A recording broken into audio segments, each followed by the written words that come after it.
এই যে আজকে আমি একটা নুডলস পাকাবো। আজকে পেঁয়াজ দিয়ে দিলাম, লাড়াচাড়া করে নিব। লাড়াচাড়া করে নিলে পেঁয়াজটা তাহলে ভালো।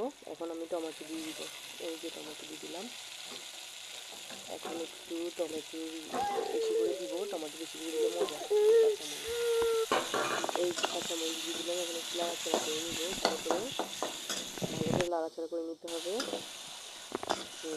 ভালো করে লাড়াচাড়া করে নিতে হবে, তারপর লবণটা ঠিকভাবে মিশতে হবে। এখন ডিম দিয়ে দিলাম, এই যে ডিম। এখন মশলা দিয়ে দিবে, এগুলো ম্যাগি মশলা, এগুলো দিলে নুডলসটা অনেক মজা হয়, ফ্লেভারটা অনেক ভালো আসে নুডলসের।